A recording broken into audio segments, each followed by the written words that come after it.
Armas rahvas, legendide taru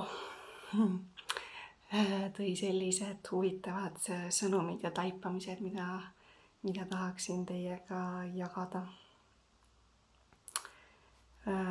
Universum sisaldab nii palju rohkem kui argipäev selles 3D maailmas. See sagedus, kus paljud meist igapäevaselt toimetavad, on vaid osa ja väga tilluke osa kõigest sellest, mis olemas on ja mis kõik võimalik on. Mõnikord tunnen ma ennast ise legendina, dinosaurusena. Hingemälu aktiveerumine ja oma eelnevate elude ja elukogemuste mäletamine. Nii palju rolle, nii palju erinevaid võimalusi, mis on läbi mängitud, et selles elus saan teha otsuse, on korduvalt ette tulnud, kus taban ennast mõtlemast, et seda olen juba proovinud, see ei töötanud, seda ma enam ei vali ja otsin siis teistsuguseid võimalusi, teistsuguseid lahendusi. Põnev maailm. Ja erinevad kaardipakid on kui uksed nendesse erinevatesse maailmadesse. Ja minu jaoks on need lihtsalt sellised abivahendid, et erinevatele sagedustele häälestuda. Ja ma saan seda teha ka ilma nende abivahenditeta, aga kuidagi kaartidega on see põnevam. Nii mulle endale kui sellele, kelle jaoks siis parasjagu näiteks energiaid loen.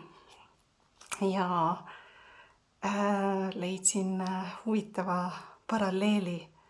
Keeleõpetaja jääb ikka keeleõpetajaks. Igal kaardipakil on oma keel, nii nagu igal maailmal on oma võnkesagedus. Ja erinevate kaardipakkide keele tundma õppimine on justkui nende erinevate maailmade sagedusele häälestumine. Ja nõnda aktiveerub minus keeleõpetaja. Põleb, kas pole põnev. Ja mis veel on hea või huvitav, minu jaoks põnev, et ma saan neid erinevaid sagedusi ja nendes orienteerumist vahendada. Ma saan seda õpetada. Ja lisaks keeleõpetajale tunnen ma, et mõnikord võtan ka tõlgi rolli.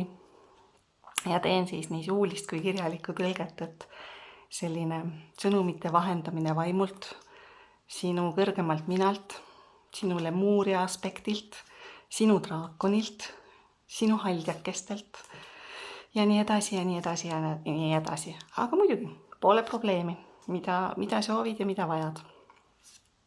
Lisaks sellele olen avastanud, et saan töötada giidina, avada erinevate maailmade uksi ning mitte ainult ise ekskursioonile minna, vaid ka teistele neid kohti näidata, neid energiaid tutvustada ja neid vahendada. Pluss kaardid võimaldavad tegelikult väga kenasti vaadata seda, mis võimalusi ja potentsiaali kannavad need erinevad aja- ja eluliinid. Et kui valin ühtemoodi näiteks, mis energiat siis aktiveeruvad, kui valin teisiti, missugused energiat siis aktiveeruvad, millega siis tuleb kokku puutuda. Ja niimoodi saab tegelikult erinevaid variante tunnetada. Ja nendele erinevate aja- ja eluliinide, nende erinevate võimaluste ja potentsiaali uurimise retkedele või teekondadele, mulle meeldib ka sõna teekond,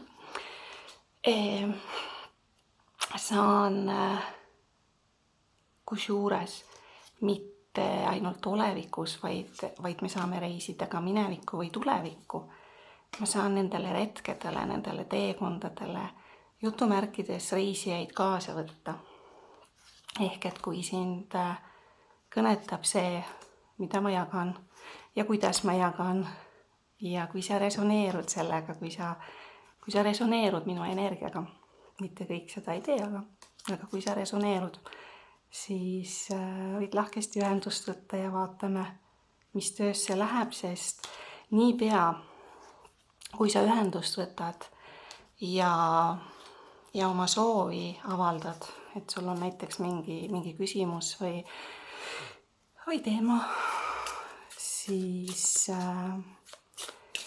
hakkab mulle selle kohta juba info tulema.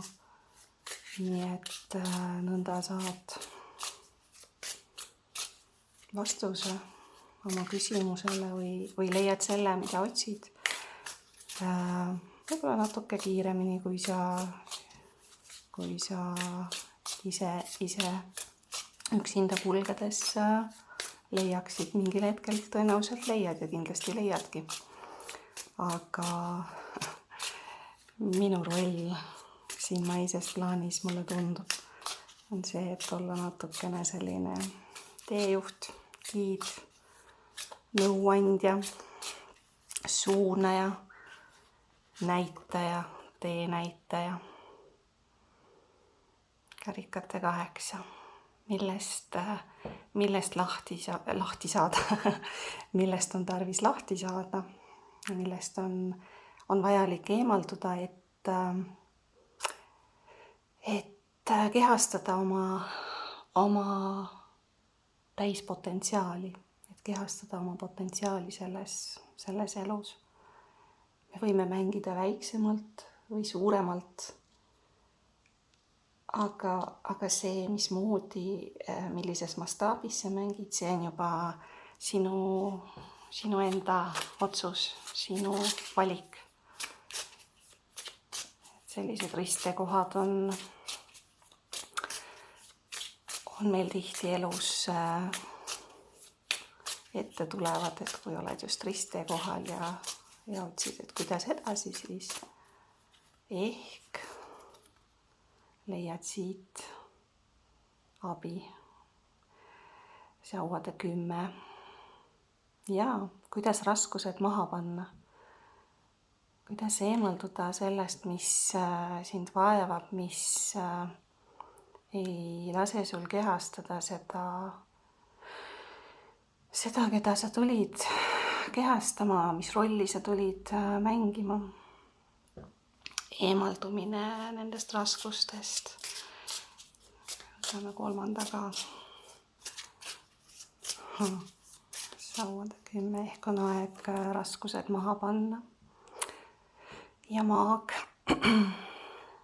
kus selle imelise draakoniga ja sisemise tulevalgusega. Mis suunas sind kutsub, mis suunas hing sind juhatab. Mis minu prioriteet on alati, on see, et ma näitan sulle, juhatan sind hingede kehastamise suunas. Sinu hing, sinu vaba hing, sina suveräänse loojana, otsustajana, kuidas sina saad ise enda hüvangut kõige paremini teenida. Hingevabadus on minu prioriteet.